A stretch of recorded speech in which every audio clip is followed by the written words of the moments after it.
May 26, 2020. Roll call, please. Hannah here. Sullivan here. Carrillo here. Lorick here. David here.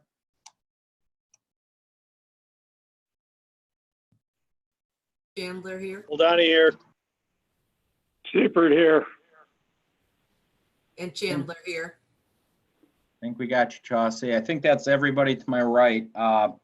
And Alderman Guzikowski messaged us that he was unable to attend the meeting, so he's excused. Approval of the minutes of May 12th, 2020. If everybody please take a look. Mr. Mayor, Yes. before we Oh, begin, wonderful. I would like to read into the record the remote public meeting guide. Oh, thank you, Carrie. Please do. The City of Oak Creek is authorized to hold this public meeting remotely during the COVID-19 public health emergency under the March 16th and March 20th advisories from the Office of Open Government and the Wisconsin Department of Justice, as well as subsequent Common Council approvals. Per the advisories and approvals, the meeting being conducted via Zoom video conference with telephone conferencing capabilities was duly noticed for the City of Oak Creek Municipal Code and statutory notice requirements more than 24 hours in advance of the meeting. Members of the public have been advised of the options for participation via direct mailing to property owners within 300 feet of a proposal, via the COVID-19 information page on the city's website, via social media, and via the information contained on the meeting agenda. This meeting may also be viewed at the city's YouTube page, the link for which was contained in all aforementioned notice methods. The meeting recording will also be accessible on the city's YouTube page within 48 hours. Plan commissioners and participants are initially muted upon joining the meeting. Plan commissioners and staff have the ability to mute and unmute their microphones throughout the meeting. Please mute at all times except for roll call, motions, voting, and when recognized by the chair. Roll call and voting will occur per the usual and customary procedures, starting from the Plan Commissioner's seating positions south to north in the Common Council chambers. The chair will facilitate questions and comments by calling on each Plan Commissioner or by requesting the use of the raise hand function in the Zoom webinar control panel. Only speak once you have been recognized by the chair or moderator. Applicants, their representatives, and all other participants who wish to speak will be unmuted when there is a direct request for information from the Plan Commissioner staff.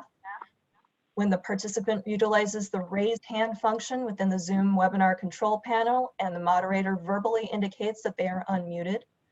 When a phone participant dials *9 to indicate that they wish to speak and the moderator verbally indicates that their line is open. When unmuted, all participants must state their name and address for the record, then proceed with comments or questions. Questions and comments may also be entered into the Q&A function within the Zoom webinar control panel. Staff and/or the moderator will monitor this function during the meeting and provide the information requested. There shall be no private messages or side conversations during the meeting utilizing the chat or Q&A functions. Chat and Q&A messages are part of the public record. Mr. Mayor.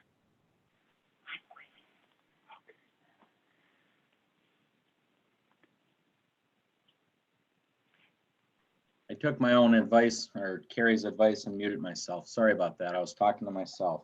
That will get us to the minutes of May 12th, 2020. Everybody, please take a look.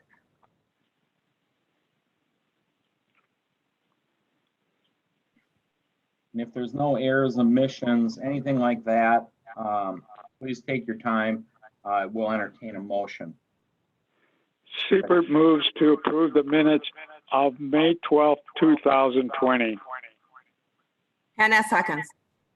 Roll call. Hannah, aye. Sullivan, aye. Carrillo, aye. Lorick, aye. Gavich, aye. Donnie, aye. Seifert, aye. Chandler, aye. Okay. Gets us to item 4, significant common council actions. Carrie, if you would, please. Yes, one moment, please. Take your time.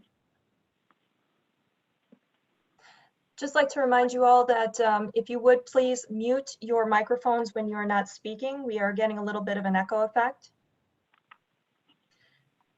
The council approved the following at their May 19th meeting: an ordinance that approved a rezone of the property at 2121 West Drexel Avenue from RS2 Single Family Residential to P1 Park District. Also approved an ordinance to rezone the property at 7475R South Chapel Drive from RS4 Single Family Residential to P1 Park District. Also approved an ordinance to rezone the property at 3566 East Fitzsimmons Road from RS3 Single Family Residential to A1 Limited Agricultural.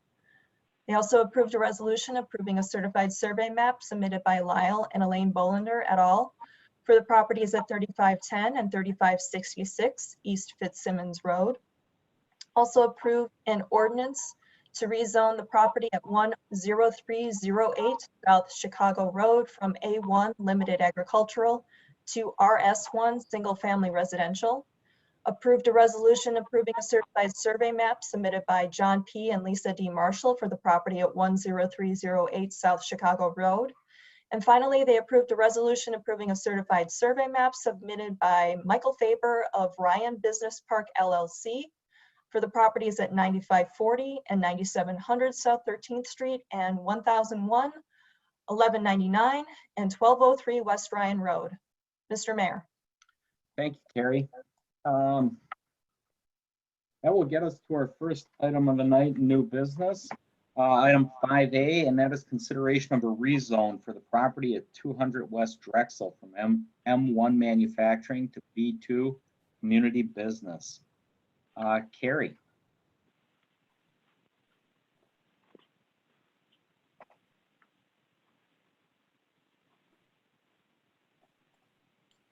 Thank you, Mr. Mayor. The proposal is to rezone the property at 200 West Drexel. It is currently zoned M1 Manufacturing. There is floodway, flood fringe, and C1 Shoreland Wetland Conservancy on the property as well. As part of the rezone application, we are going to be discussing a letter of map amendment that was approved by FEMA that affects the special flood hazard area on the property. We will be talking about a potential future use, although the rezone is just requesting the change from M1 to B2. And the existing surrounding uses for the parcels in this area include floodway, park, institutional, commercial, mixed use, and manufacturing. So if we talk a little bit about the special flood hazard area modifications, you'll see two images on the screen right now. The image on the left is the current floodplain as we show it on our map. The crosshatch area that looks a little bit white is the flood fringe, and anything above that blue line with the blue arrows pointing north, that's the floodway. If you look at the image on the right, that is the area, the new delineation for the special flood hazard areas, that yellow line. You'll notice that it now goes around the existing shed or garage as it's noted on here. So it effectively removes both of the existing buildings from the special flood hazard area. So this is part of the rezone application that is before the Plan Commission. Just know that FEMA has already approved of this change, so you do not need to worry about additional information coming from FEMA for that. As we mentioned, the parcels in the area are similar to the proposed zoning, so there's no conflict there. Staff does not have any objection to the proposal, and it does appear that the request is consistent with the B2 purpose statement as mentioned in the staff report. What's on the screen right now is a potential future development concept showing a potential bank building. The request is by North Shore Bank for the use of the property. Again, this is a rezone. We are not talking about the use itself, but a potential for a use within the B2 business district would be appropriate. If the Plan Commission is satisfied and wishes to recommend approval, there is a suggested motion for such on the screen right now. Mr. Mayor. Thank you, Carrie. Kevin is the applicant with us. Is there anybody wishing to say anything before we go to commission? Yep, we have David Kane with North Shore Bank, as well as Eric Newman from MSI and Don Zeman from Colliers International. So we'll Okay. make it so they can speak if needed. Please let them, if they have any opening statements before questions.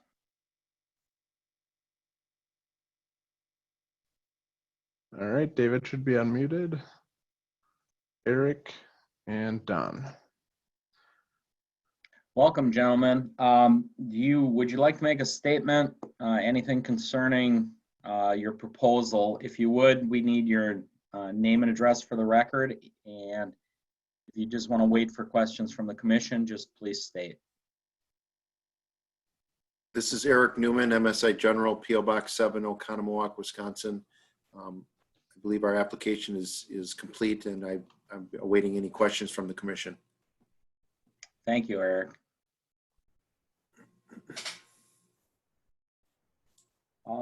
Anyone else, Eric, with you that would like to say anything, or are you all just good with waiting?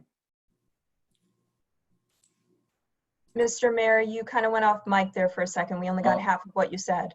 I'm sorry. Eric, is there anybody else that would like to speak or make a statement, or do you just want to take questions from the council if there are any? I think Dave and the broker are on, so if they have options, they can say anything. Otherwise, I will wait for questions. Okay, will do. At this time, we'll open it up for questions from the commission. How about we start with my right and we go to Chauncey to kick us off. Any questions, Chauncey? No questions. Okay. Fred? No problem. Okay. Don? No questions. Greg? I don't have any questions on the actual application. I'm just curious, is the intent here to put a North Shore Bank branch there? Or are you not willing to share that at this moment? Yes, that is the intention of what we are submitting in the plans and the schematics we have shared. Okay, thank you. Okay. Is that it, Greg? Yes, I have no more questions. Thank you. Okay. Dawn? No questions. Matt? We have no questions, but just a comment to have the applicant continue to work with engineering in regards to floodplain and other stormwater management practices that will be required as we move forward. Great. Thank you, Matt. It's a challenging property that way, so I think that's great advice. Christina? No questions here. Thank you. Okay. I have none either. It completely really fits the plan. Back in the day when it was M1, we had AC Delco there and numerous other things along Drexel, and it's just kind of evolved into what it is. So the B2 is probably the appropriate zoning. So I have nothing else to really add to it. So seeing no questions, I'll entertain a motion. Lorick will move that the Plan Commission recommend to the Common Council that the property at 200 West Drexel be rezoned from M1 manufacturing to B2 community business. No change to C1 shoreland wetland conservancy district, and incorporating revisions to the special flood hazard area as approved by FEMA after a public hearing. Seibert seconds. Roll call. Hannah, aye. Sullivan, aye. Grillo, aye. Lorick, aye. Gavich, aye. Donnie, aye. Seibert, aye. Chandler, aye. Great. Thank you, gentlemen. And again, as Commissioner Sullivan said, please continue to consult with city engineering about the lot itself. It is a tricky lot, so wish you well though with that. Thank you. Thank you very much. And we have met with them and we understand the challenges. Thank you. Great, thank you. 5B is consideration of the temporary use permit for the Tree Ripe Fruit Company. We do this every year for the parking lot at 501 West Rawson, which is the Farm and Fleet. So, Carrie? Thank you, Mr. Mayor. The current zoning for this property is B4 with a conforming conditional use. There is floodway and flood fringe on the property. However, both of those will be unaffected by the proposal. As you mentioned, this is something that we do see every year. In fact, there were temporary uses granted for the same proposal in December of 2017, in June of 2018, and most recently in May of last year. So the proposal is again for the sale of prepackaged perishable items, so fruits and nuts, specialty items like that, out of the back of one commercial vehicle on the property, which is a portion of the Farm and Fleet parking lot, and they have proposed 3 dates. In the previous iterations for the previous temporary uses on this property for tree ripe, we have not been made aware of any complaints. We have, however, as staff, consistently expressed concerns for outdoor display of and storage of retail merchandise, as they can kind of distract and detract from the overall community character, and therefore we have always recommended against these temporary uses, be it garden centers that are in the parking lot, temporary sales of merchandise from the parking lot, etc. We do have one of the potential 3 dates that have been identified, and that is in June 20th. There are 2 potential other dates that have not been identified yet. One would be in July and another would be in August as of right now. We also don't have proposed hours of operation. Now, some of that is affected, of course, by the response to COVID-19, with the requirements for additional social distancing and protective measures. There is going to be an extension of what normal service would be by design. You have to incorporate the required distance between customers, and that may affect how their operations go on the property.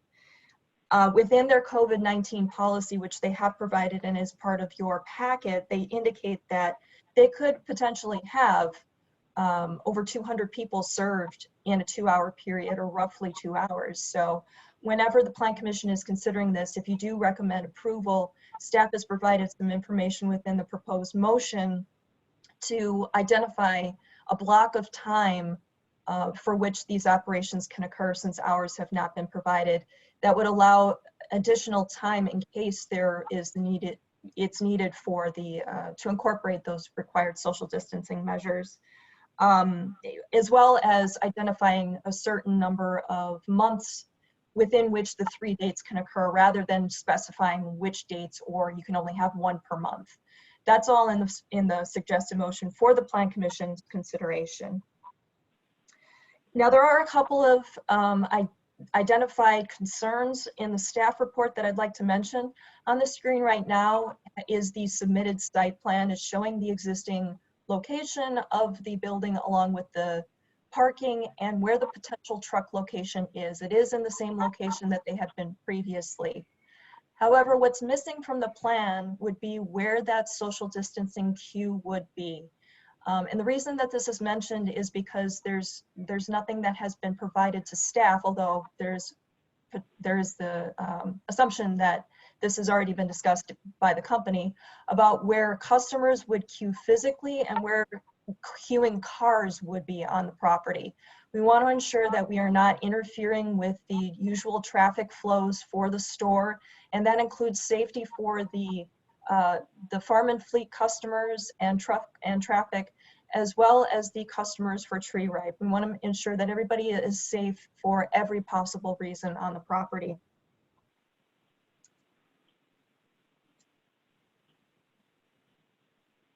So these are the issues that I just mentioned, and these are the issues that have been addressed in the proposed conditions for Plan Commission consideration, should the Plan Commission wish to approve it. And the suggested motion for such is on the screen. You will note that there is at least one portion of this that the Plan Commission should discuss prior to making the motion, so that we are all on the same page as to what is being approved. With that, I will provide any responses to questions that the Plan Commission may have, and I will turn it back over to the mayor. Thank you, Carrie. Kevin, does the applicant want to make any statements before we begin? Yeah, are they with us? Yes, he is with us, and I will allow him to speak. So you are unmuted then. Hi, this is Tiernan Payne with Tree Ray Fruit Company, and my address is 636 North 99th Street, Wauwatosa, Wisconsin. Just want to say thank you for taking our proposal. I know that this is a really uncertain time, but I think that this is something that is very much wanted within your community. And just to clarify, I know the date wasn't provided at the time of submitting our proposal, but we do have just 2 dates requested. So it was a date of 6/20 and then a date of 7/18. And the hours of operation would be our listed time that we provide in our marketing materials to our customers is from 9 to 10:30 in the morning, so a 1.5 hour window. But what we're going to be doing is starting our sales earlier than that, and in an effort to really keep lines down and keep from having to have too many people, too many customers on site at one time. So. Great, thank you. Yeah, is that it, Tiernan? I think that's it, but whatever questions anyone has, I'm more than happy to elaborate. Okay. At this time, we'll turn it over to the council, and we'll start with Commissioner Hanna this time, left. I have no questions. Thank you. Commissioner Sullivan, I have no questions either. Commissioner Carrillo. I have just a few questions. We, as part of the city, have to, with the farmer's market, have certain rules with the COVID. Would these rules need to take effect with the selling of this fruits and vegetables? Like, That's a great question, because technically the farmer's market falls under us, but yes, we can set the expected rules, just like we can, set the traffic flow and things of that nature with this temporary permit.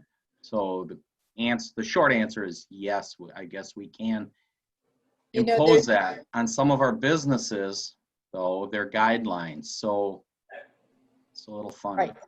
I'm sorry, I should say guidelines instead of rules, but we need to sanitize between each transaction and taking up money. Everyone has to have face masks. There's a series of protocol that we have in place for the farmers market. I'm just wondering if they would have to have those same rules, protocol. Tiernan, in your plan, just to be clear, can people order ahead by phone, internet, and then when they enter, will they actually exit their car, or will somebody approach the car, pay by Square, or some pad means for credit card transaction, and then load the cars? What's a typical scenario you envision here? Sure. So there is no provision for ordering ahead of time. It just really wouldn't be feasible, especially for some of our older customers. We expect people to queue, and we'll be directing them as far as the social distancing is concerned. I know it was brought up about where they're going to be and making sure that they don't interfere. I know in our experience in that parking lot, we really have never had any issues with overloading farm and fleet or interfering with them at all. We do have someone that is assigned to directing traffic, making sure that people are going in the right direction and staying safe.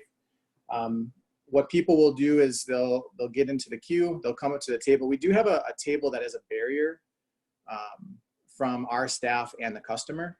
And so we're considering an extra table, but for sure there's at least, I would say at least 3.5 to 4 feet between a customer and our staff.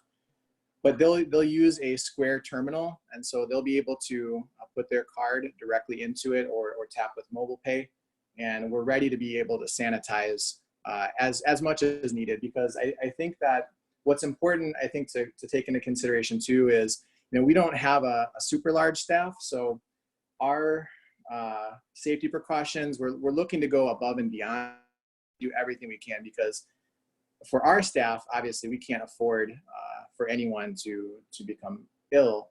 But I think that kind of encompasses to our customers. We don't want to see this become something that would endanger any of our customers. So I think that for our customers, they'll really only come in contact with or be in the area, the vicinity of maybe a couple other customers at the front and back of them, and then at the table. And so they'll be able to use the terminal. It can be sanitized, and then we can have someone assist them. Now, if someone does need to have car service, we can provide that to them. And so we have made it available that if people call in, an older person, a high-risk individual, obviously we don't want them coming to the actual point of sale. They can call in, but we definitely don't recommend it for people. Okay. Commissioner Carrillo, this is Carrie. I can also tell you that when I spoke with the city sanitarian, he did provide the same guidelines for this particular operation as for the farmer's market. Thank you, Carrie. And that would have been my suggestion too, that you follow the protocol that's been set forward by the city itself to meet the standard that we're setting at the farmer's market. Okay. Commissioner Carrillo, other questions beyond that one?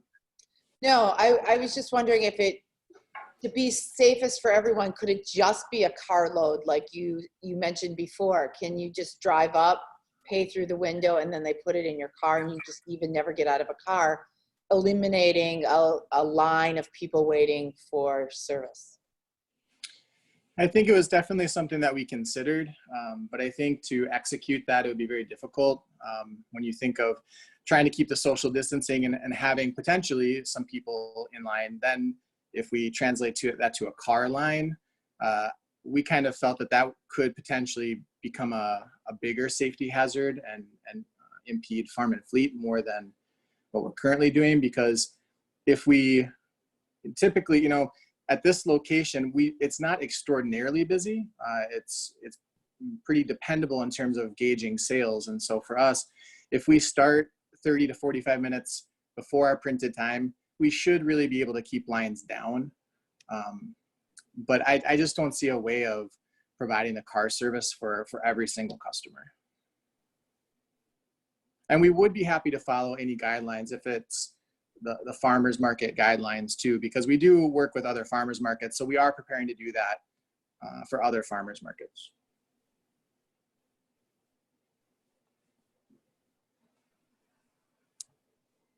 Okay, Dawn, you still got the floor. Anything Yep, no, else? I'm good. Okay. Greg?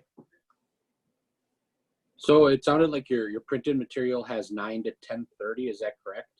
And is the 8:30 to 11 o'clock on the suggested motion what you are requesting now? Yes, our printed time that we give to our customers is 9 to 10:30. And obviously we would want setup time and time to prepare for sales, and sales would open at 9 o'clock. But what we would request, yes, is a 2-hour window for sales that would go from 8:30 to 10:30. So that way we can prepare and be ready to take customers and service them as they approach, as they come up to the line. Typically with this thing, it's an event. And so we try to encourage longer lines and excitement and that kind of thing. But with this, we're trying to go as fast as possible and service as many people so that there is no line. Okay.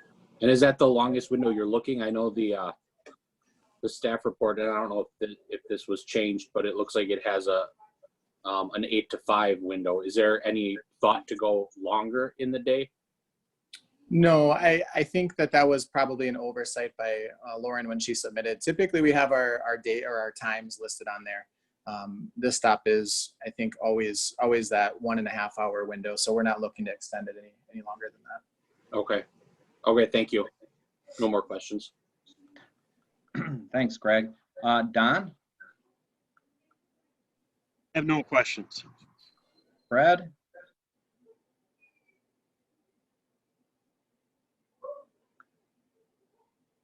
Still with us, Fred? Okay, can you hear me? Yeah, go ahead, Fred. I would prefer to see this at our farmers market rather than at Farm and Fleet. But I don't know the circumstances and if it's possible to do that. That's my comment. Thanks, Fred. And I was gonna kind of bring that up later when I got some questions too. So we'll talk about that one. Chauncey?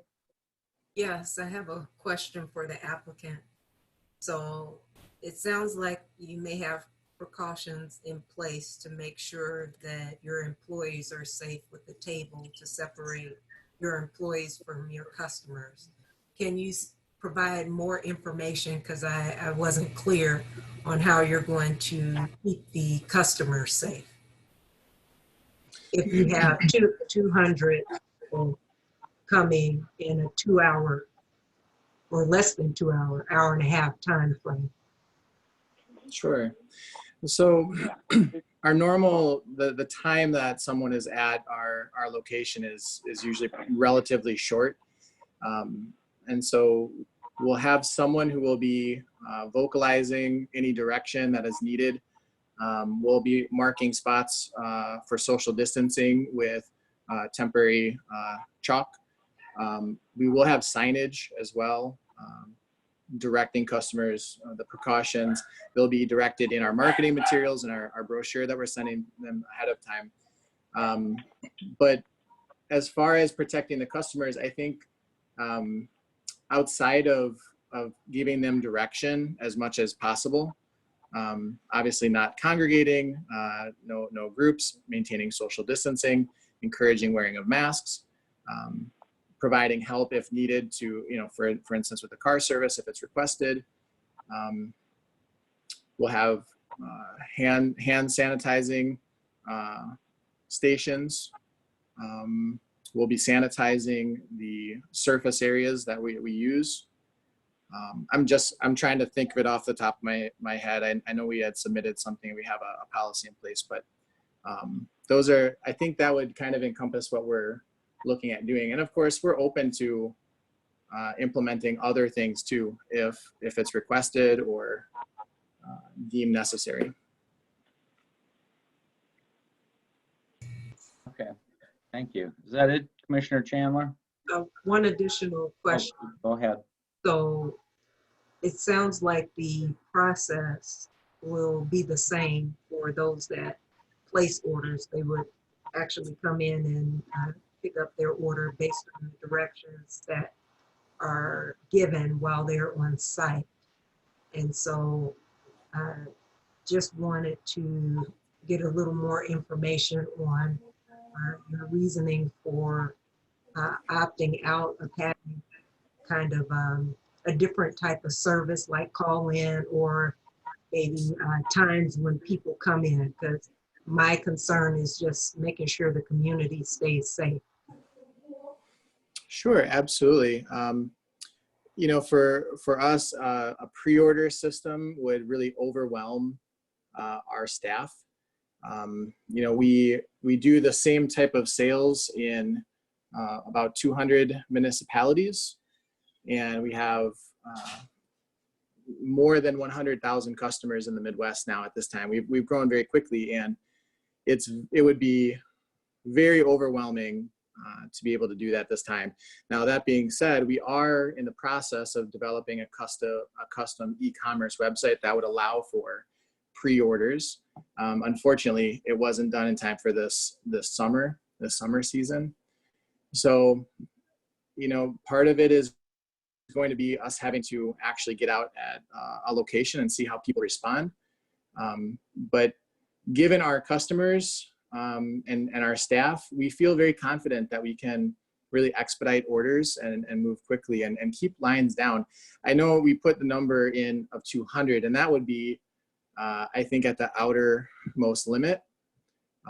And over a 2-hour period, typically we work very fast at all of our locations, but at this location, in my experience being there, and I've been there quite a number of times, I think that we probably have been up maybe 30 people in line at any one time. And that's really trying to cram all the sales into a 1.5 hour window. So if we can spread that out over the entire 2-hour period, we feel like we can keep people safe and not interacting with other people. And it is open air, so we feel like that kind of works in our favor too. if the majority of our customers wear masks and staff is wearing masks too. Thank you. Great. Any other questions from the commissioners before I kind of throw my 2 cents in? Okay. First of all, I guess we'll kind of go on with the COVID stuff, and it's really tricky, and we've had numerous conversations at council, and believe me, internally throughout what we're going to do. I think the best acceptable thing we can do, he does have a written plan, but if he goes off those farmer specs as to what we're going to, I'm sorry, farmer specs, the farmer's market, and model after what they're doing with the double tables, hand sanitizers on there, you know, encourage people to queue up and drive if possible. And then, you know, go with the touchless square where they just basically what's been going on since curbside pickup as much as effectively possible. I want you to take every precaution and take this seriously, the COVID, without a doubt. But it's a little hard to ask a temporary, I guess it ain't, we can ask because we do have control of this on a temporary permit, but it seems ironic when the businesses, we put down guidelines about a little bit this weekend, and very few of those businesses were doing any sanitizing of anything. I didn't see hand wash, you know, I didn't see cleaning stations set up in some of them. Social distancing wasn't being practiced at all by some people. The businesses were trying in some cases. But again, we're talking about a one-time use here where people are coming up in their cars at a business that's wide open, that wasn't monitoring occupancy or anything. So it's kind of strange. We're talking about 2 dates here. So I mean, I am in favor of finding this way to work, but I would really ask that you work with the city health sanitarian and officer to find the best protective means. You know, mask your people, set a good example, and go that route. On Fred's comments, I wholeheartedly agree with Fred.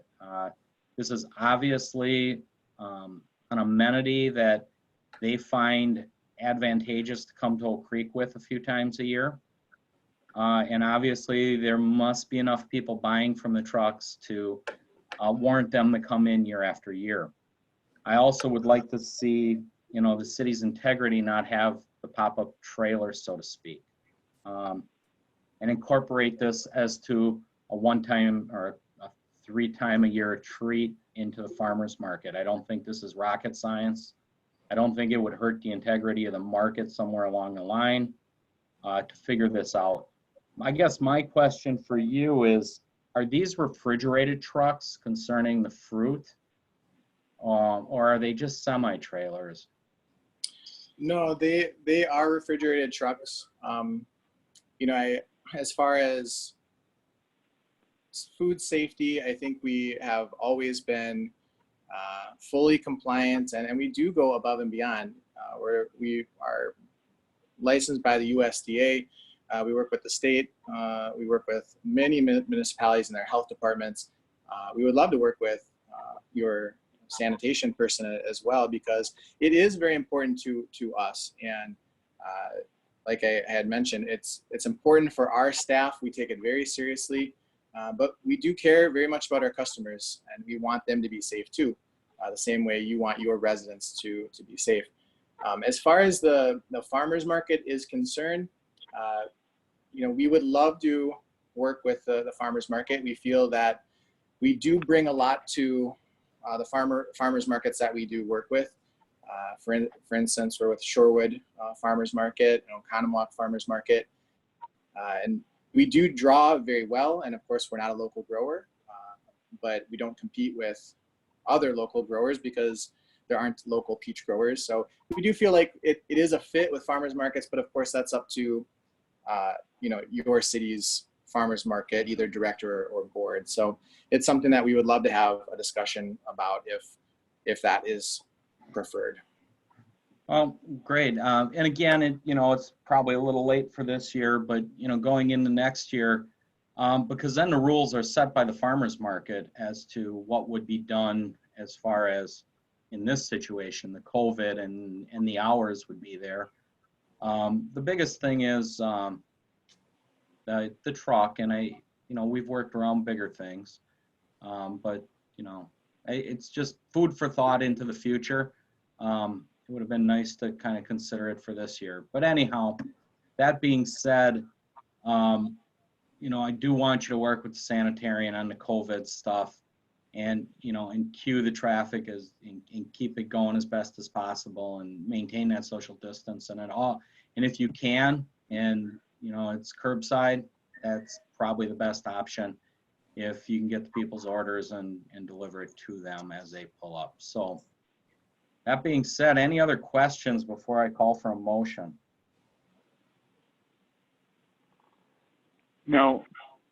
Okay, seeing none, we'll look for a motion on the temporary use permit for Tree Ripe.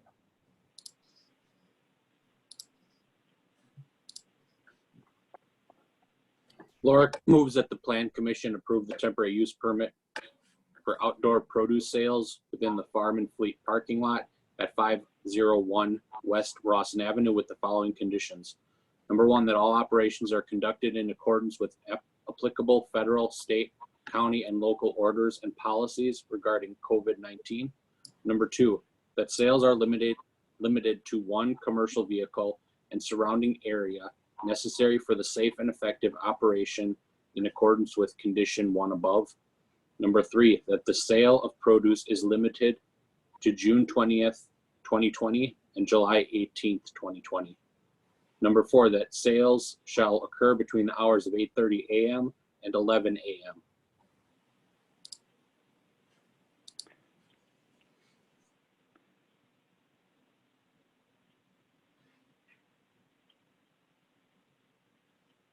There's a second? Sullivan Sullivan seconds. Roll call. Hannah, no. Sullivan, yay. Rely. Lorick, aye. Gavich, aye. Donnie, aye. Seifert, aye. Chandler, no. Okay, where are we at? Motion 7? passes. At 5? Okay. And keep in mind the July 18th date, there actually is no farmer's market that day. I believe that's dog days. So kind of an open weekend. You may see a little bit more people. No, there. Mayor, we do have a market with dog days Oh, you do? I thought it's because I thought we it have the shut 4th down. of July off. Okay. Very good. Either way, good luck. And again, please take the necessary precautions and set a good example as a visiting business. We appreciate you coming down. Thank you. Thank you. Item 5C, conditional use permit. It's consideration of a conditional use permit for the property at 8041 South 13th Street. This one's interesting. Carrie. Thank you, Mr. Mayor. The conditional use permit request is for Apex Motor Works, and this is on a property that has multiple commercial buildings on it. The current zoning is B4. What the proposal includes is automotive sales and service. They're going to be utilizing a portion of that front building that is right along South 13th Street. And they will have interior and exterior display of vehicles for sale. So there are a couple of things that we would like to discuss. Here is a site map for those who are not familiar with the site. 13th Street is actually oriented on the bottom of this graphic. North is to the right of the screen. And you'll see that Apex Motorworks is going to be within a portion of that building, but a significant portion. It includes the service entrance on this map, as well as parking for some of the vehicles. So within the two narratives that we received, the initial submission and then the responses to staff questions, we did have a little bit of some wiggle room in terms of what is expected on the property for employees. They are requesting anticipating about 4 employees at the beginning of the operation. And they are anticipating some part-time help to go along with that. We may see up to 8 people employed with this operation, but it's just unclear exactly how many is the maximum that they would anticipate, but at least 4 to start. The proposed hours of operation are Monday through Friday, and that would be between 10 and 6 for sales and service. And Saturdays for sales are listed as 9 to 2. But service is listed on Saturdays by appointment. Now you'll see on the screen that there are different times here, and that's because outside of those initial hours of operation, they're also allowing for by appointment hours, and those by appointment hours would occur anywhere from 6 to 9 p.m. Monday through Saturday. And that's for both sales and service. They are going to be closed on Sundays, however. Within the narrative they submitted, they anticipate about 5 to 7 customers per week, and that's for their internal sales, service, parts, what have you. And they are anticipating at this point 2 to 3 sales per month. One of the things that's also unclear is the number of vehicles for sale. We had one narrative that said between 8 and 10 vehicles would be for sale, and then we had another narrative that said 6 to 8. With this, with another statement that said other vehicles would be acquired by auction or by request. So it's a little bit unclear exactly how many vehicles could be on site at one time. However, on the screen right now is a site map that's identifying the parking for the facility. There may be 1 or 2 vehicles that could be on display within the building itself. It's not clear how that would happen, and we'll get to that in a moment. But these are the identified parking stalls for the facility. You'll note that stalls 1 through 6 in white are for vehicles to be on display for sale. Those are permanent display stalls. Stall number 7 is the disabled parking. Stalls 8 and 9 are for customers, and service would be in the purple, so stalls 10 through 12. Stall 13 is specific for inspection, and then there are 2 leftover stalls for employee parking highlighted in yellow.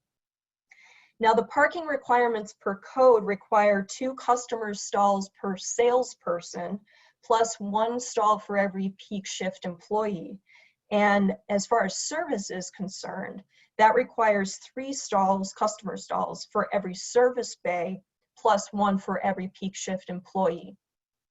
Now, we made an assumption in the staff report that there would be no more than 4 employees total on site at any given time. We're not sure if that's actually anticipated to be the case, but assuming that is the case, we are saying that at least 9 parking stalls would be required per code.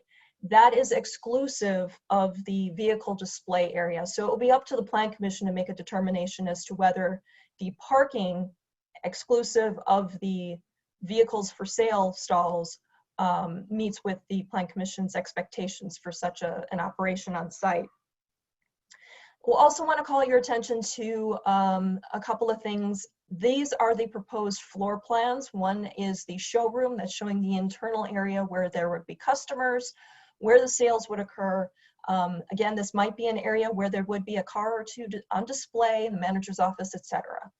And then on the right is your service bay area. We're expecting that there's only 1 service bay that is proposed per this floor plan, but this gives you an idea of what the leased space looks like on the interior.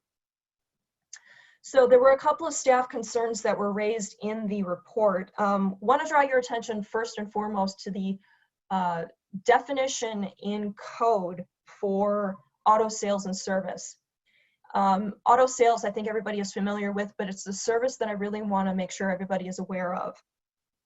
That does not include body or frame repair, painting or undercoating, or any kind of engine repair work or exhaust work. That entire definition was provided in the staff report, and I raised that just because I want to make sure that everybody is aware that one of the things this particular request is including is automobile modifications. That may be something that could be very, within the scope of the definition for service per code, but it's also a little bit unclear as to whether or not that includes engine modifications that go beyond what we would allow under a normal service operation. Also, modifications could be customization of the vehicle. We want to make sure that doesn't include body work or painting or things like that, because those types of uses are exclusively allowed in the M1 district. They are not allowed in B4. We also want to make sure that that's specified in the conditions and restrictions should the recommendation be for approval. We also have the staff concerns that are on the screen right now. Some of them I've already mentioned in terms of the accurate employee and parking counts. And then the services that are provided, we want to make sure that those are compliant with what the code allows. Now, some of the other things that staff raised in the report would be the effect on the existing established residential neighborhood. This is a little bit of an odd situation with this parcel because it's the only B4 parcel for the entire stretch of this portion of South 13th Street. Most of the rest of the properties between Drexel Avenue and even going down almost to Ryan Road, but certainly to Putes, those properties are mostly residential with the exception of there's a church property and then there's a school property at Oak Creek West. So we want to make sure that the proposal, if it was recommended for approval, does not have a negative effect on those existing residential properties. So some of the concerns would be for the hours of operation. Typically, this building has been used for neighborhood scale retail and services. And then the expansion of the hours going to 9 p.m. in some cases by appointment. That's a little bit of a change from what has been normally associated with the uses on this property. Another concern is that permanent outdoor display of vehicles that had not ever been on that property before. The potential for noise with the customization and the service of the vehicles, whether that includes people who are going to be test driving these vehicles or just having potential work going on past 6, 7, 8 o'clock at night, and particularly for six days a week. No buffers to the residential neighborhood have been included in this property. It is pretty close to 13th Street, just as it's been situated for the past 60 years or so. No additional landscaping has been provided. And again, we're talking about the historic use of the property being more neighborhood scale retail and startup businesses seen on this property. So the concern is for the increased intensity of the commercial use of this property. And as we mentioned in the staff report as well, the comprehensive plan has identified this area as being turning over for redevelopment purposes in the next 20 years to all residential. That's not to say that a B4 zoning district designation, as this property has, would prohibit this type of use, but it's for the Plan Commission to determine the actual intensity of the use if recommended for approval. So those are the incompatibilities that we are concerned about, the potential incompatibilities with the existing residential neighborhood that could be addressed with specific conditions and restrictions, again, if recommended for approval. Other things to consider for recommendation should this move forward would be no outdoor storage except for the vehicles that are on display for sale. The conditional use permit, if recommended, would be limited to this specific applicant and this specific use for the length of the term of the lease. After that lease term is up, or should this property become vacant for whatever reason, perhaps business outgrows the location, we would not be looking for that conditional use permit to transition to another automotive sales and service operation on the property. We might also consider things like lighting, fencing, landscaping, or other modifications to the site that might help provide a buffer to the residential neighborhood that is surrounding this property, or have limitations on lighting to ensure that the neighborhood scale of the proposal is maintained. Those are the concerns and the ideas that staff would like to provide the Plan Commission with more information on should there need to be or should there be any questions about that. There is a suggested motion on the screen for consideration. As mentioned in the staff report, however, with these staff concerns, staff is not exactly in support of the proposal as stated. However, we would be willing to work with the Plan Commission to ensure that if this is recommended for approval, conditions and restrictions for the next meeting would incorporate and address some of those concerns. Mr. Mayor. Thank you, Carrie. As you can see, this is very interesting, different proposal. Kevin, is the applicant with us? Would they like to add anything before we go to the commission? He is online and I have him unmuted and allowed to talk. Great, thank you. Name and address, please. Hi, Ben Hamdia, 8041 South 13th Street, Unit A, Oak Creek, Wisconsin, 53154. Go ahead, Ben. Hi, I'm the general manager for Apex Motorworks. We'd like to thank you for hearing us out for our requests, and we're open to answer any questions, and we're also open, to modify any hours or anything, to get this going. Okay, Ben, thank you. We'll open up to the commission. Where did I go last time? Christine. Chauncey, let's start with you. Okay, I do have a couple questions for the applicant. Since this is close to a residential area, can you provide more information on how you plan to buffer the storage of cars outside along with the different noises with modifications and customization of cars? Yes. A lot of most of the stuff that we are doing modifications wise is like installing spoilers, doing wheel and tire packages, installing suspension packages, anything for engines as in like intakes or exhaust will all be DOT legal. Everything that we do is all DOT legal. We don't want to have any problem with the state, for emission purposes, etc. So our noise is not expected to be like any more than, it's all inside. We are not like, going for a run of the mill, like, car repair shop, like a Meineke or something like that. And I really believe we won't have any like more noise than there is there.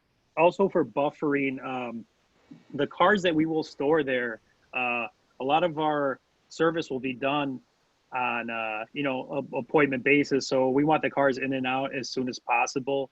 And any extra storage that we do have or that we will need for cars, like for our cars or customer projects or anything, we have a 14,000 square foot facility next door to UPS located at 4866 South 13th Street. And obviously we can fit probably like 75 cars indoor there, and we already have that. And I really don't want anything out there, that doesn't need to be there, because we're trying to go for like a really clean look. And the things that we are going to have outside are going to be like very high end stuff. But we don't see that it would be a full parking lot, like full of everything or any extra storage that's not there. Like if you're a customer that goes there and you get your car, either by appointment or, the modifications installed, and then you leave, and we don't have a very large staff, but we have a very skilled staff. So we don't plan on having, 3 or 4 mechanics to do like a large amount of work there. A lot of our work and the work we've done in the past for the last 12 years, me personally, has been very high end or very special modifications on very rare cars. And like I said, for the sales as well, our customers, we find cars for our customers, like specialty cars. If you were looking for like that 1974 Porsche 911 Turbo, for example, it's a very rare car. We provide that. And anything that we will have out there will be like, pre-bought for the customers. And the extra slots that we wanted, for those 6 slots is if something, because we deal with 74 different auctions nationwide and a couple overseas. And if we do catch something that we know our customers will like or something special, we would like to acquire that and put it out there. But our main objective to this business is kind of like a specialty, like a car shop, as in parts, very rare parts, stuff that, we're not trying to do like a run of the mill, like, car sales lot. We really don't want any cars out there that'll look bad or anything like that. And we don't see the need for like a buffer if there's going to be, just a few cars there, and we don't want them there for a long time, especially with our, 14,000 square foot facility. We won't have anything stored out there that does not need to be stored.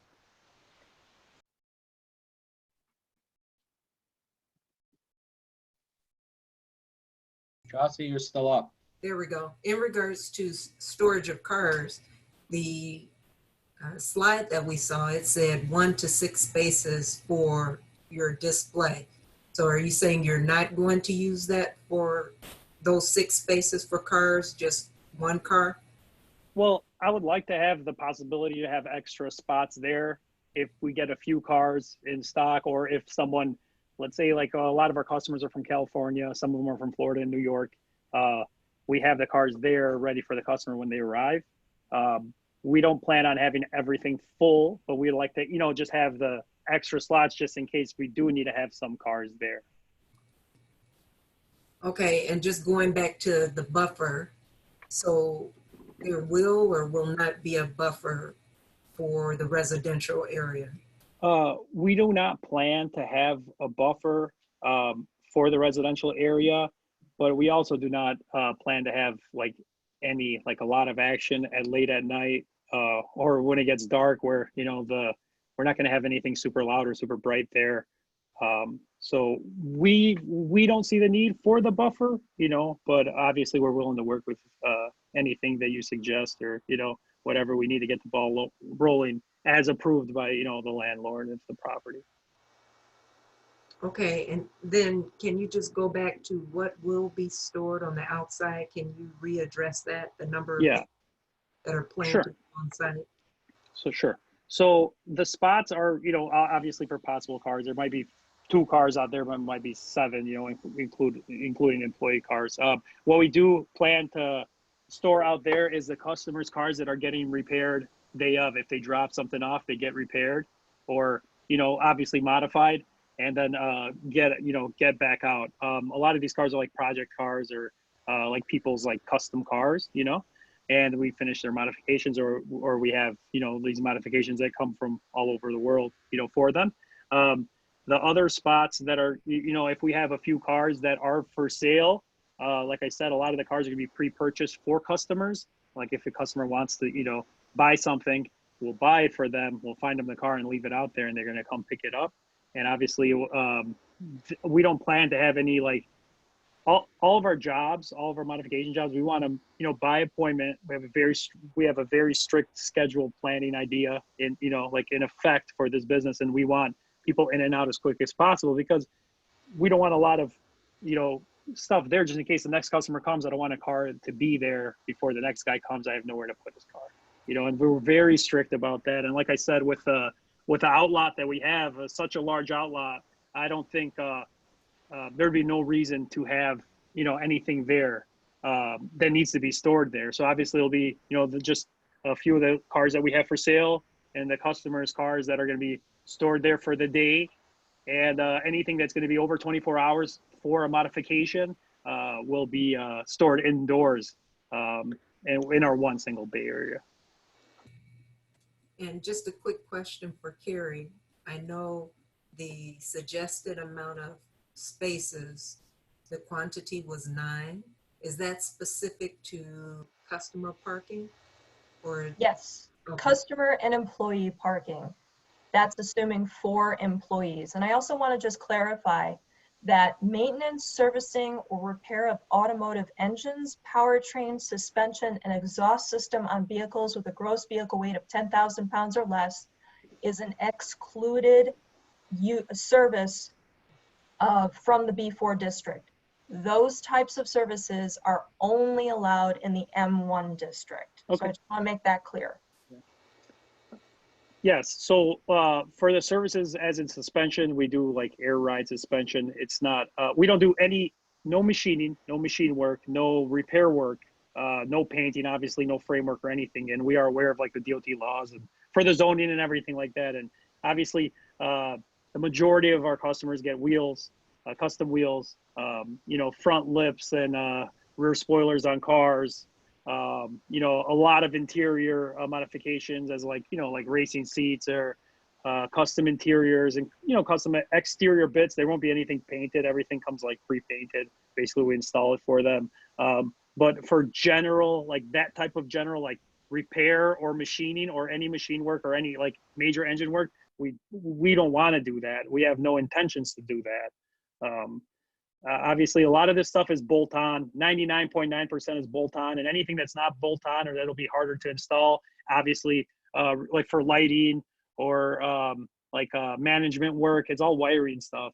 So we're not trying to do like machining or a major repair or, you know, anything like that. A lot of the exhaust stuff is like installation of like custom exhaust tips and stuff like that. That's it's literally 99.9% of our stuff is all bolt-on modifications, you know, and the tuning is all done, you know, the engine tuning that we're going to do, which is a major part of, you know, of what we want to offer, is done DOT legally. It's done, you know, on a laptop, you know, connected to the car and stuff, and that's going to be a big part of our business too.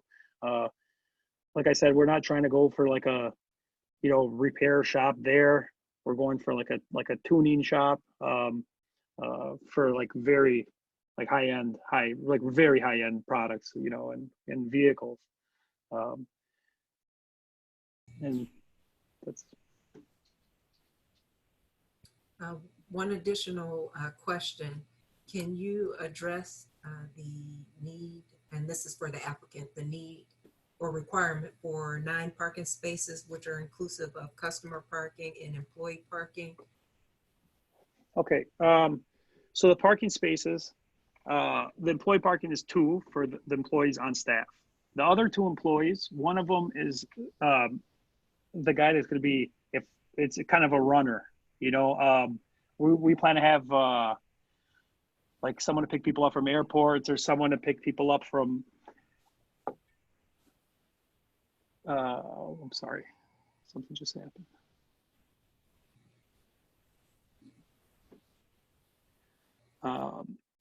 I'm sorry, one second.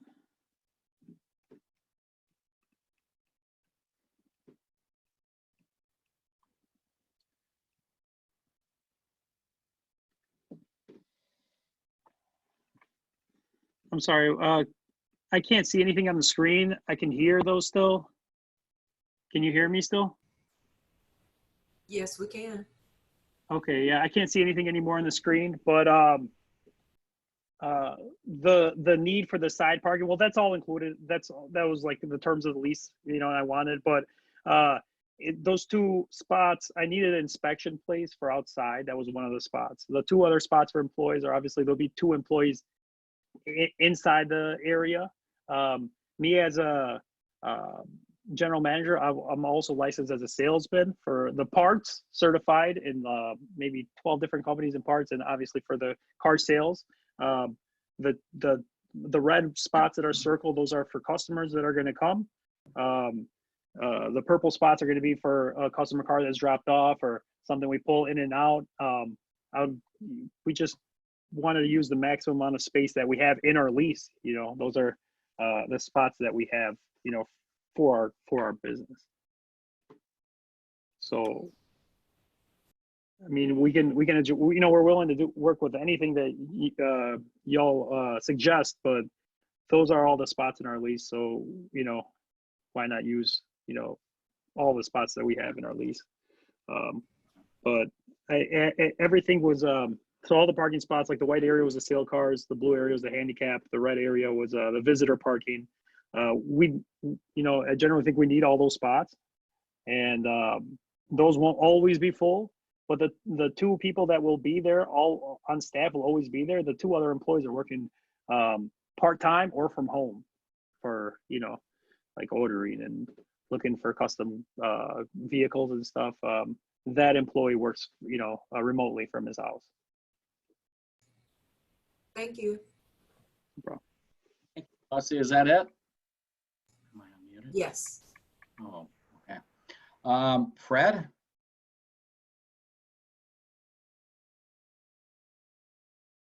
I have a question for the applicant. Do you plan to upgrade the exterior of the building Thank you. Good question. Well, there is some existing stuff there, like around the windows, around the garage door, the canopy, that will all be refreshed. It's looking a little old, and we got to get like a lot of the trim work that's like dented or scratched or anything like that. Obviously, that'll all be refreshed. Inside, we do plan on doing a full remodel of the building. No structural work, but nice flooring. From ceiling to floor, it'll be very beautiful. Also, I have a question about the signage. What type of signage do you plan to use?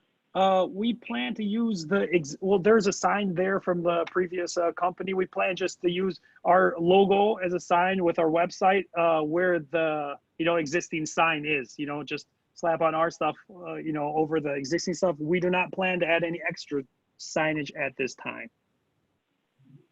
Thank you. Thanks, Fred. Don?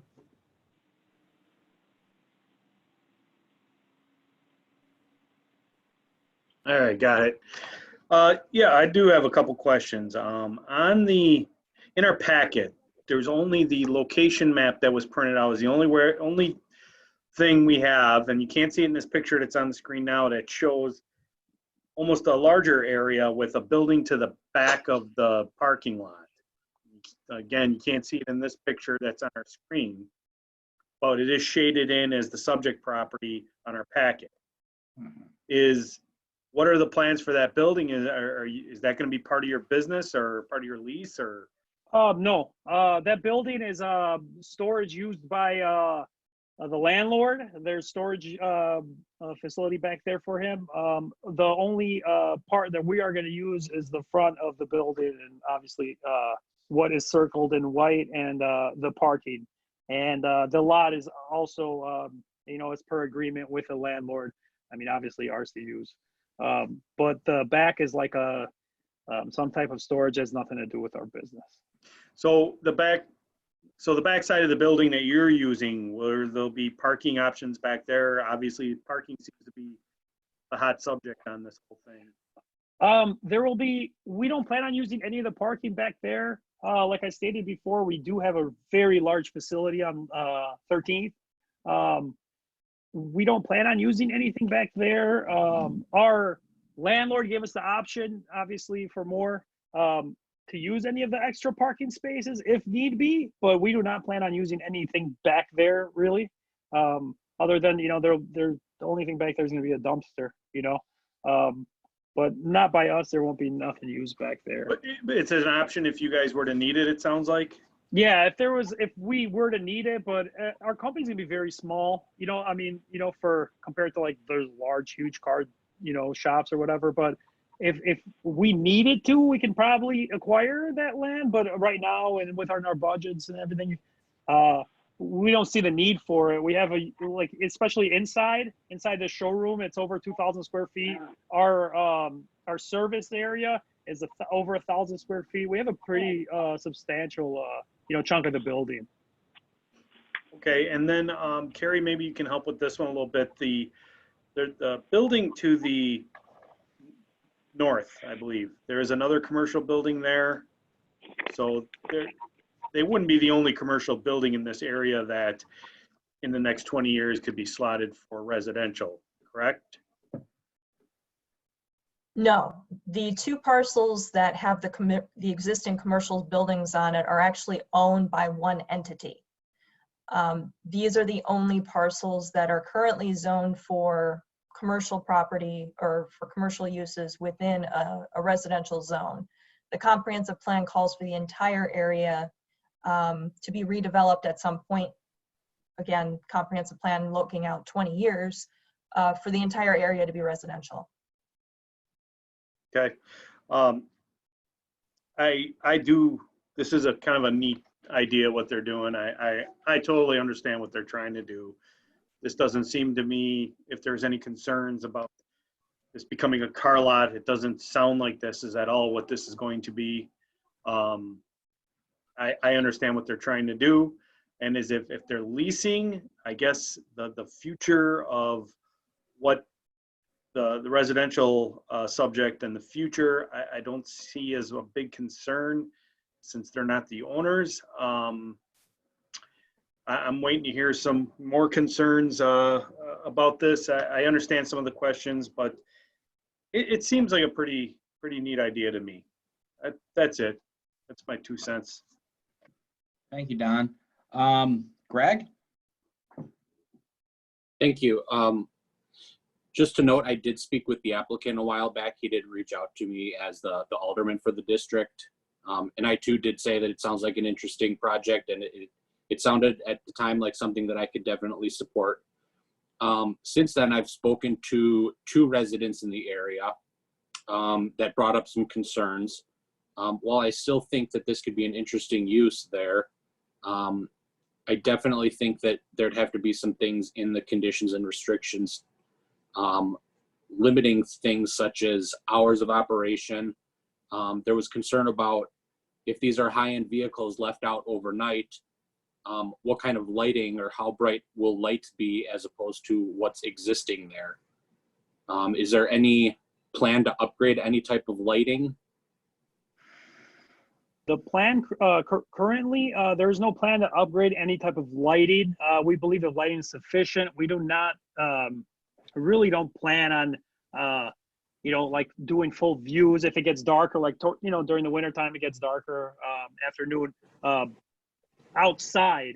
If it's too dark outside to really see with sunlight, we have a very well-lit facility to pull the car in, to do an inspection, or a customer wants to see the car he purchased, or a potential customer wants to see the car.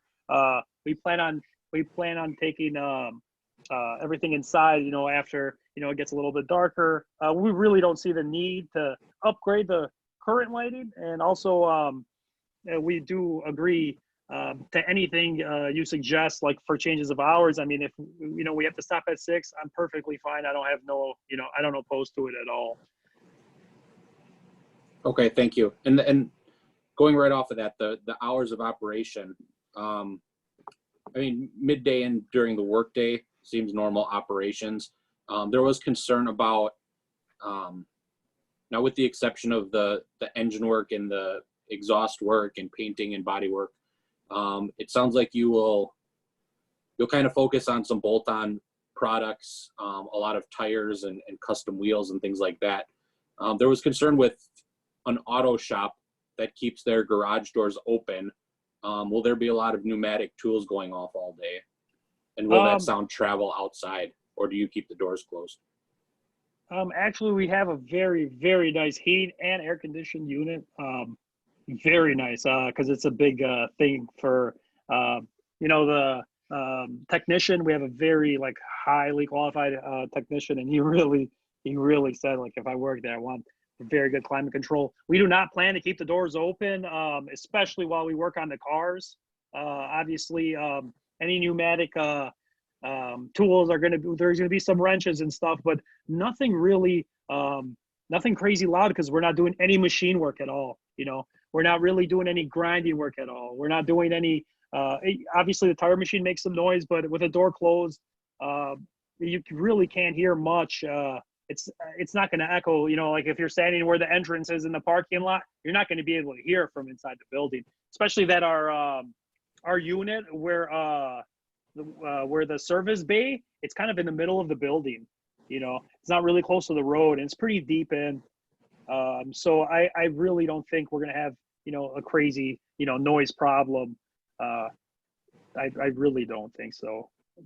Okay. A lot of the stuff we use is we're not using grinders. We're not using machining work, for engine shops that use that stuff. That stuff's pretty loud, and we really don't, have the need for it, to be honest. And okay. Yeah, other than that, we're open to anything that you request from us, honestly. Okay. And then one of the other questions for Carrie, and please don't take this the wrong way. I'm not going to accuse you of bait and switch or anything, but is there any danger to the city if this moves forward? I do feel that they're trying to push the high end and everything here. Is there any danger to, even if it's a busted up Ferrari that looks like trash, them parking that out there, or eventually moving beyond high-end cars and for some other dealership or service to come in here and have less desirable cars sitting out there?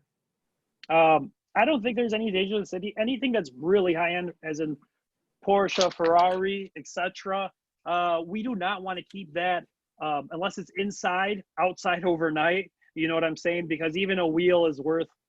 Obviously, we're going to have special insurances for all this, but even a wheel is worth like a lot of money. So a lot of that will be at our at our offsite 14,000 square foot facility. And if someone wants to come see the car, we're gonna bring it to them, and that's what one of the part-time employees does. Obviously, in the daytime, I really don't think there's going to be a big danger to the city. I think this is actually really good for the city because a lot of these people that want this type of service, like the modification service or ordering something special, they go.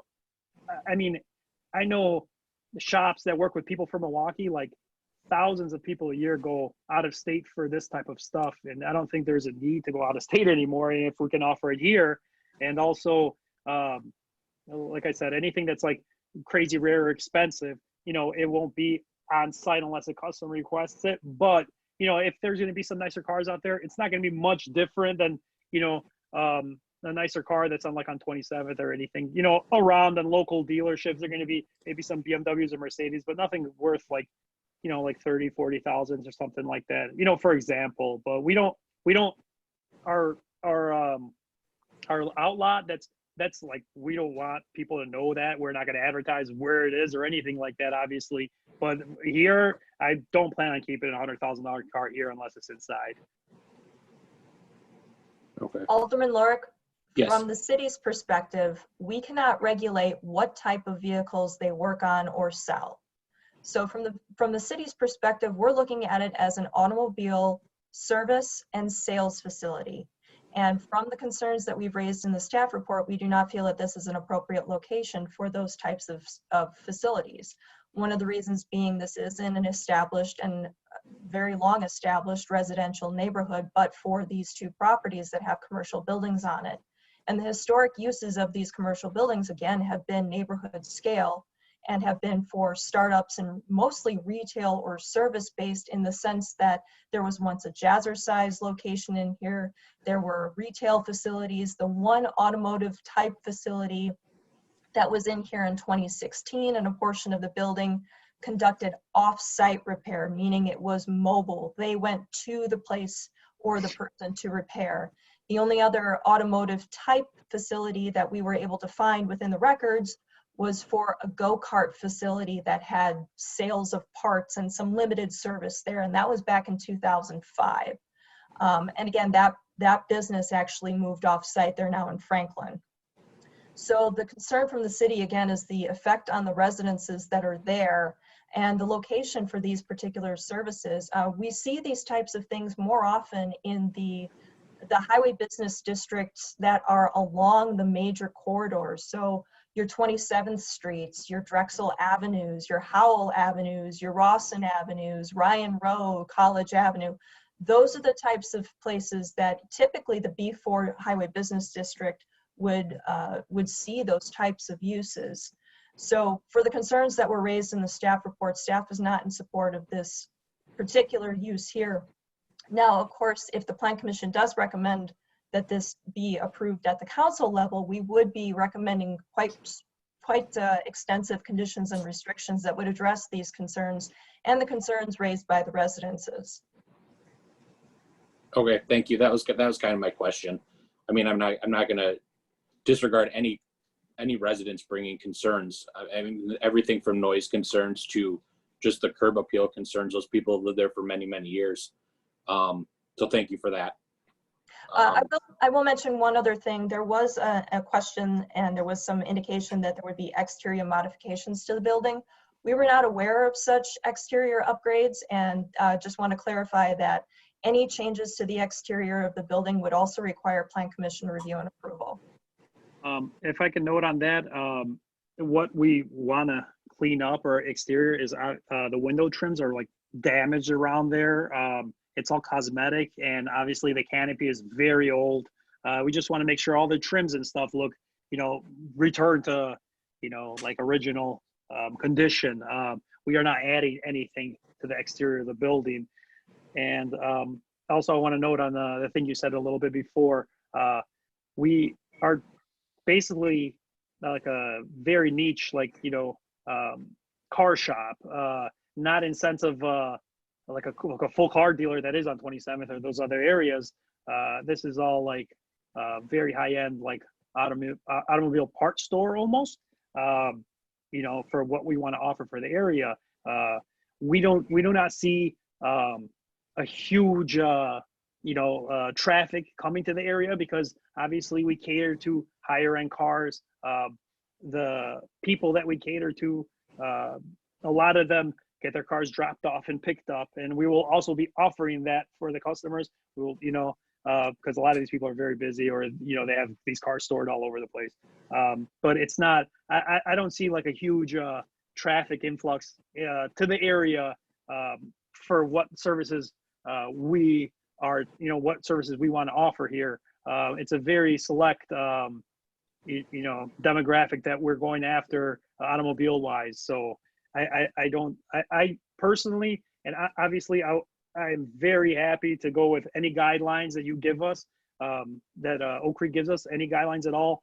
We want to work and keep everyone happy, but it's not going to be, noise, there's going to be no issues with noise. And obviously there will be, let's say, cars or employee cars or somebody for like a modification out there, but it's not going to be like the big shops or anything that's like on 27th or the bigger areas. It's basically, custom, like very high end, like niche shop. It's not going to be, catered for the full, like everybody, with regular cars, like the car I drive myself, it's going to be, for like a certain demographic. So I think it'll be very, a thing that Oak Creek, we want to bring to Oak Creek because nowhere around has something like that, and it's going to bring a luxury clientele to the area. We don't want to make extra noise. We don't even want to keep cars that don't need to be there because we want to have a clean image ourselves. We're very big on that. And obviously, like for gimmicky, for signs or this or that, we don't want any of that. It's like we're very against that type of stuff. Okay, thank you. I don't have any more questions at this time. Thank you, Greg. Dawn? The only thing I wanted to mention is I had attended Jazzercise at that building. The parking lot was very dark. I don't know that there's any external lighting. We used to go there in the wintertime and like 7 o'clock, I mean, it was pitch black over there. So I don't know, maybe since then they've added it, but the parking also that in the description or in that drawing that had the X on it, the angled parking, that was also very, the last spot would pull off into the oncoming traffic. And so that was always very dangerous with people backing up and then having that as an entrance as well. So just kind of wanted to put that out there that it was, I'm not sure even where the lighting is, but it was always really dark. If I can give a note, we totally agree with that. We are not utilizing any of those parking spaces for ourselves. We would kind of want everything in front of our storefront, and those the X is there because we are not using any of those. All of our parking stalls and everything will be clearly marked. Our customer parking, our employee parking, our service parking. Every parking spot will be very clearly marked professionally, obviously. Okay. That's it, Dawn? Yep. Thank you. Thank you. Matt? All my questions have been answered. Okay. Christina? Just my comment here. I agree with Carrie. This is a very high urbanized area, residential / middle school there. Bringing $1,000 car or $100 million car, it's a vehicle at the end of the day. So I don't care it's high end, low end. This is a vehicle shop, regardless. I think it belongs elsewhere. It doesn't belong in a residential area. That's just my 2 cents here. Okay, thank you. Yeah, a lot of good conversation. Appreciate it. I guess before I put my concerns in, is Mike Havey with us? Does fire have any any conditions that they'd like to see with this or concerns? Good evening, Mayor and Commission, Mike Havey, Fire Department. Some of the concerns for, as Carrie mentioned, with the code compliance for automobile and body shop work. So those issues kind of stand out a little bit, and also the scope of the work. I think the applicant stated 99% of it is bolt-on. However, if there is there grinding, is there cutting, is there torching, is there storage of hazardous materials on site, the collection of it, the disposal of it, all those are concerns when in the automotive repair shop. The scope of it is kind of unknown. From what I understand, it's very limited, but we do have some concerns as far as where does the line get drawn with their scope of work.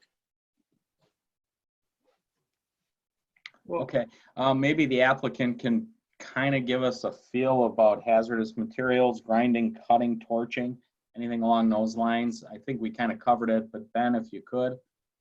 Yes. Well, all of our like fluid disposal, obviously if we're not doing much major work where we need a lot of fluid disposal, but for any disposable, you know, there's companies that work for automotive shops or anything. They do pickups for all that. We're not really doing any torching or welding. We're not doing any welding at all in the area. And also, like the gentleman said before, for auto body and that type of chemical stuff, we're not working with.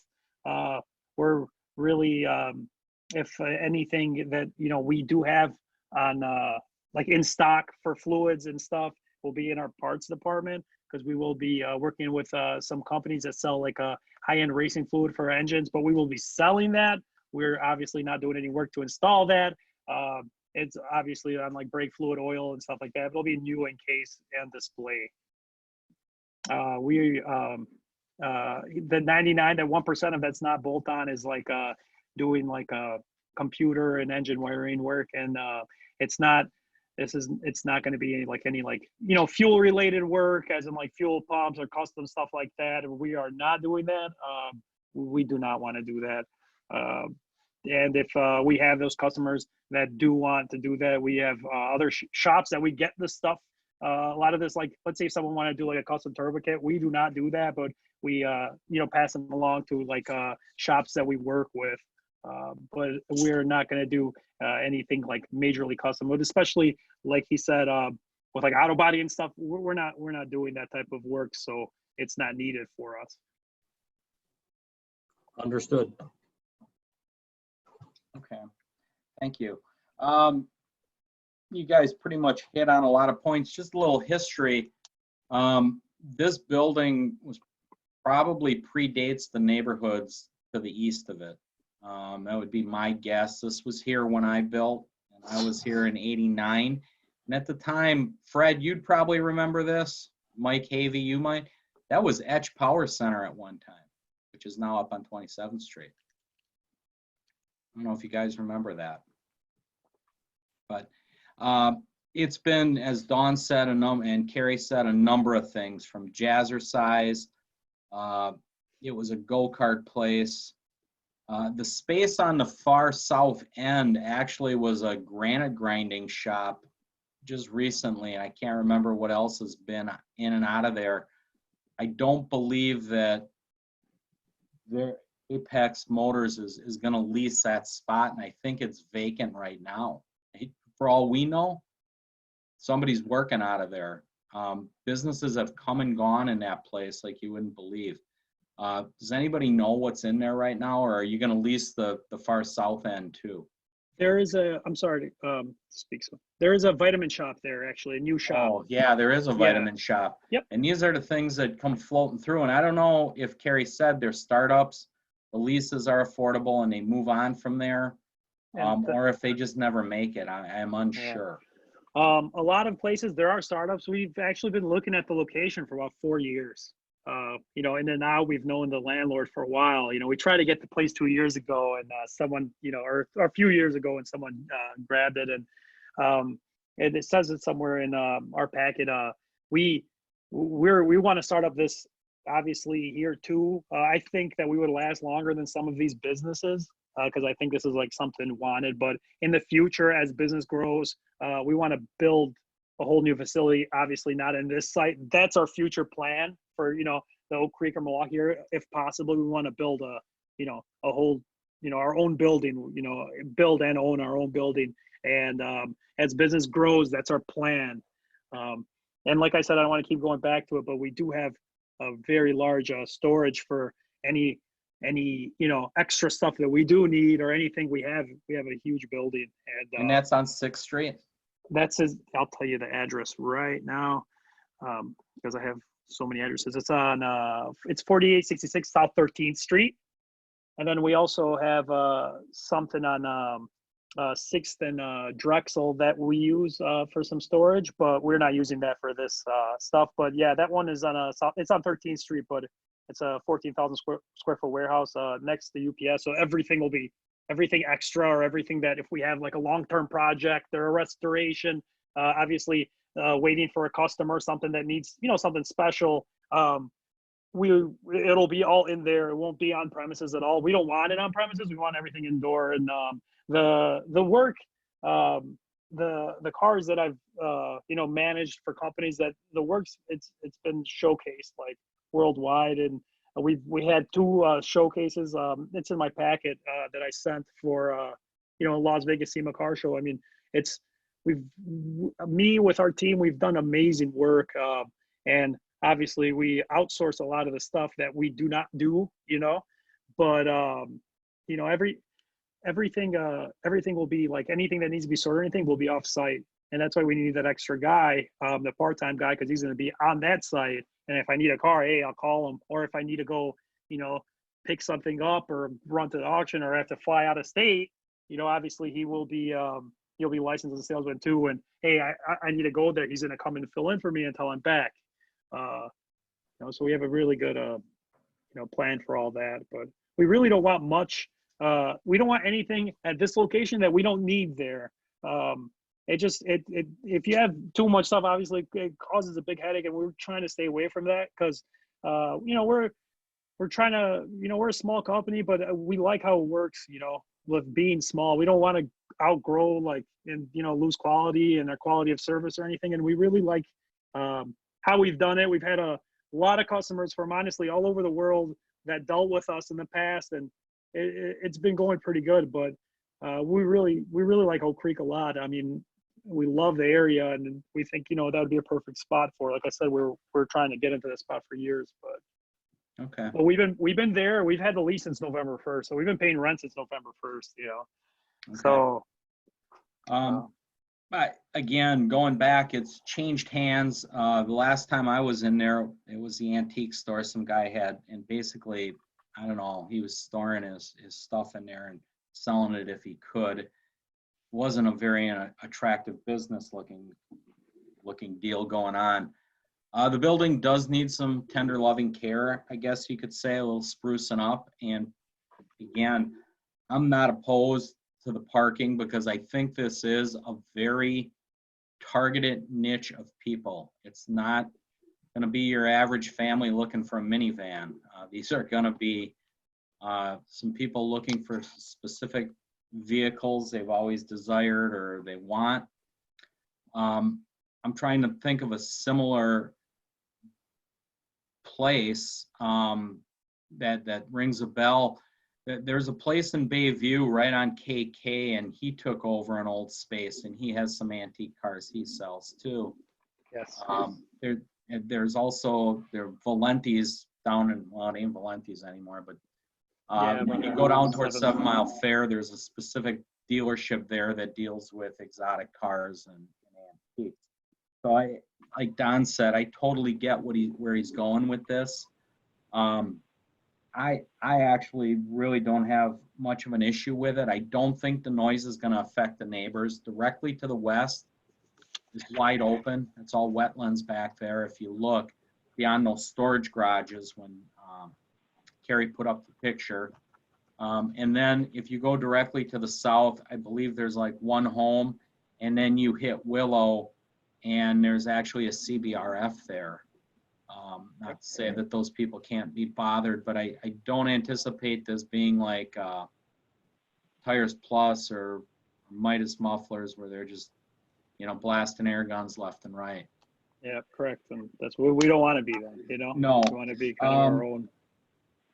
The lighting, definitely, you do not want to affect the homes to the east on 13th Street. Be respectful of that. Dawn kind of made that point. I don't know how the lighting is there now.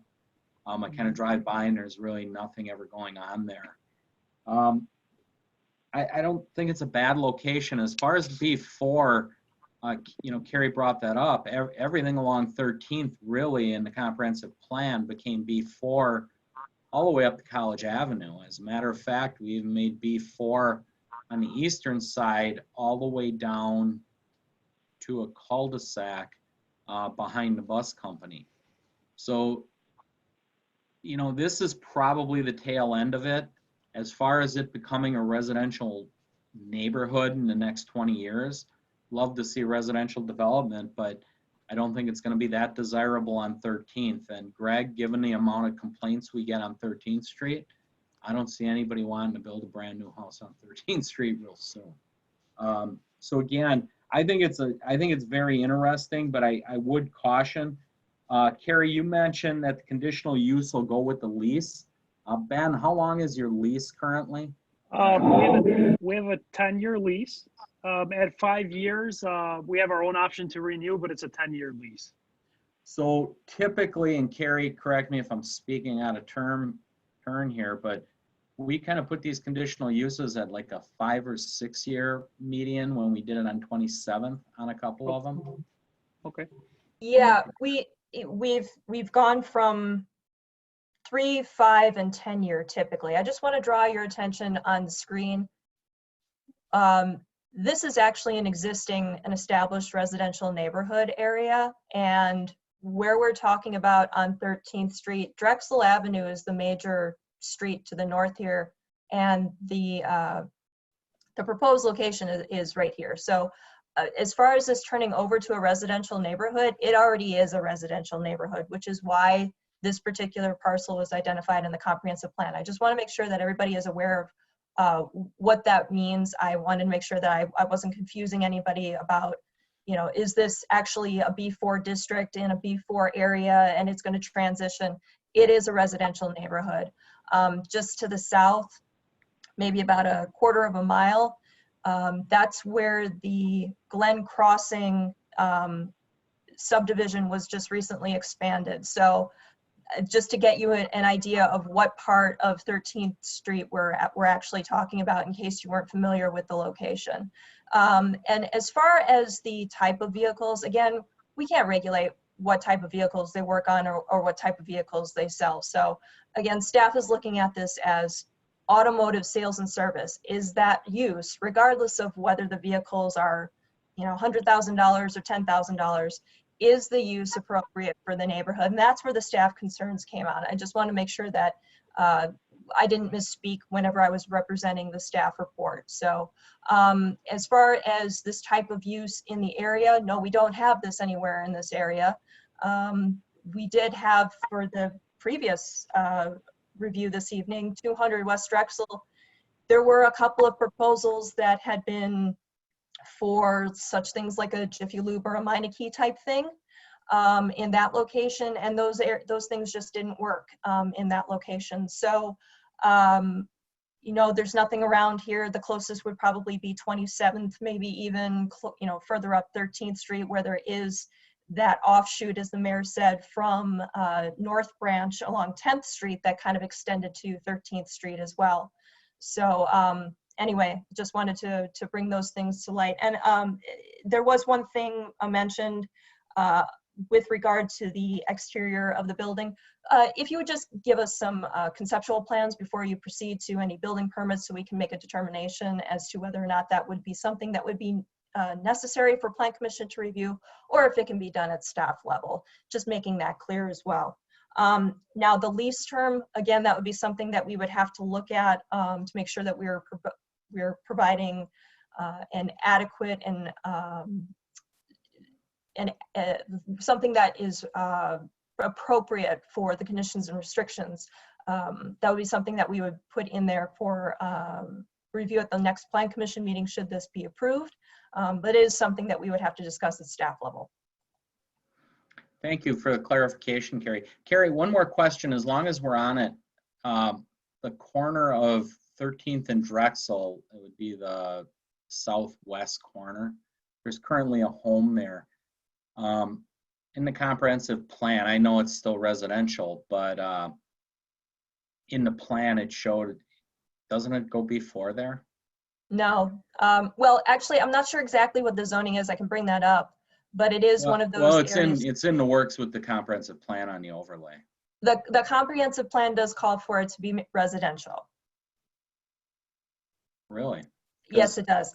The reason is because we looked at that particular site and there are some, actually there were a few considerations for commercial development on that property that just couldn't happen. There's some unique topography there outside of where the existing house is. There are some wetlands to contend with, and there's also issue with right-of-way there. So a commercial development on that corner it just didn't seem to work. So residential is something that might work a little bit better there, and that's what the comprehensive plan called for. That's not to say that, you know, the comprehensive plan might not change should the correct development come forward, but as of right now, this entire area has been identified for residential outside of the existing Coptic church there. Gotcha. Thanks for that clarification, because I know, you know, we're working on a parcel directly to the north, a large development.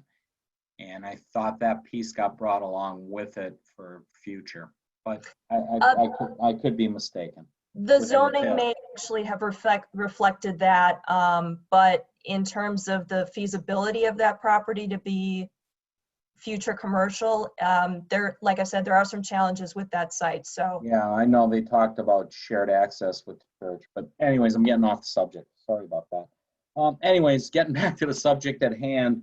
I do think it's a unique business, and Carrie is right. We can't really regulate what they're going to bring there. I just kind of look at the business, and that's not what their business is. High-end cars. So short of them completely turning over their business plan and going into something else, I would suspect they'll be there until they either outgrow it or I don't wish this on your business, or it fails, one of the two. So with that, I'd actually be in support of it, but I would really ask Alderman, I haven't heard anything from residents in the neighborhood. Alderman Lorick probably has, it's his district, and I would back whatever suggestions he has on the conditional use permit on hours and lighting or whatever the neighbor concerns go with. But I would put it in there because I don't see a better business coming in or a more unique business less impactful to the neighborhood. So I'll leave it at that, and I'll open it up. Commissioners, another round, comments? Yeah, I got a comment. Go ahead, Don. So, yeah, this is a unique business. Get it. It's residential. I think we understand that. And we view it as a car service place, not high end, not low end, just cars. That being said, we don't know when this will turn into a residential, and if this place does not come in, what's going to happen to this property? How long is that building going to sit there and looking like that and not be used? Yeah, we're going on a little faith here that what Ben is saying is his word, and it's not going to be turned into this, that, or the other thing. I do understand what he's trying to do. I think I made that clear. It's just the fact of the matter is that building's there, and it's going to have to be used for something until it is plowed down and turned into residential. And again, it has in the past, and we didn't even know what was in there. Yeah. It does seem to be a building where a lot of uses do end up turning over. The antique store was in there for roughly 6 months to a year, and I believe they lost their lease. That's the story that I heard. I don't know what the conditions were surrounding that.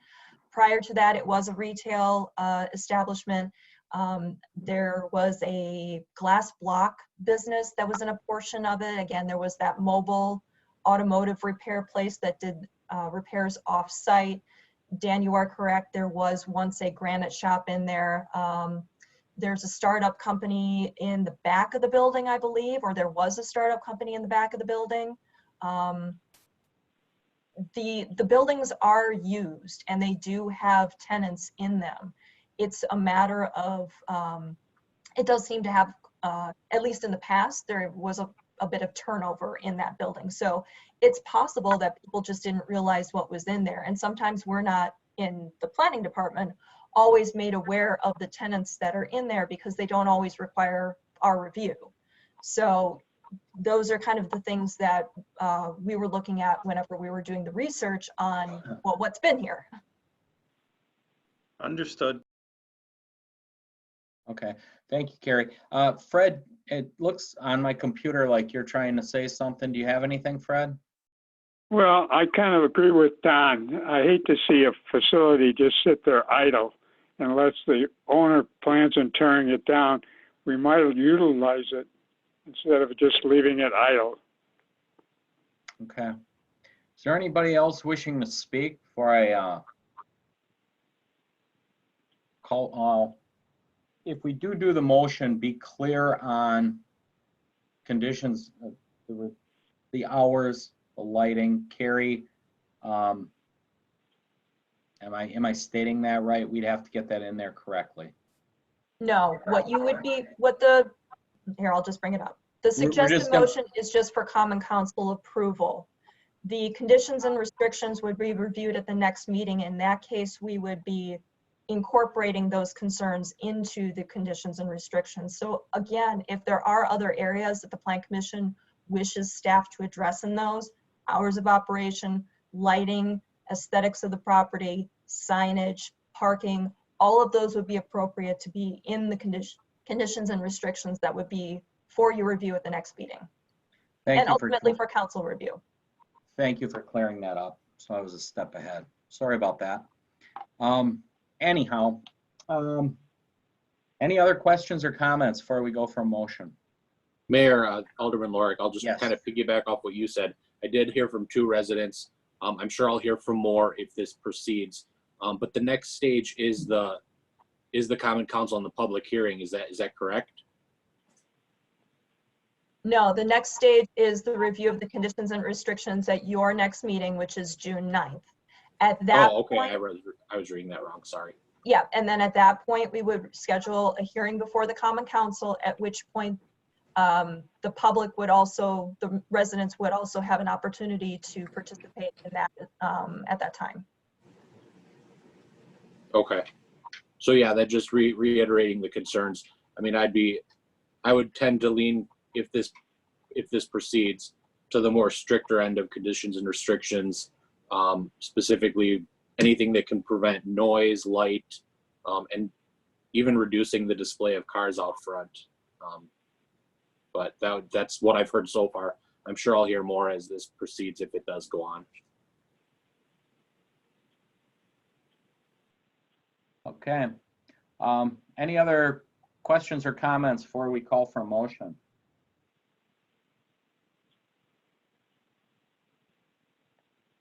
Okay, seeing none, motion, please. Oldani moves that the Plan Commission recommends that the Common Council approves a conditional use permit for automotive sales and service within a portion of the existing commercial building on the property of 8041 South 13th Street after a public hearing and subject to conditions and restrictions that will be prepared for the Commission's review at the next meeting, June 9th, 2020.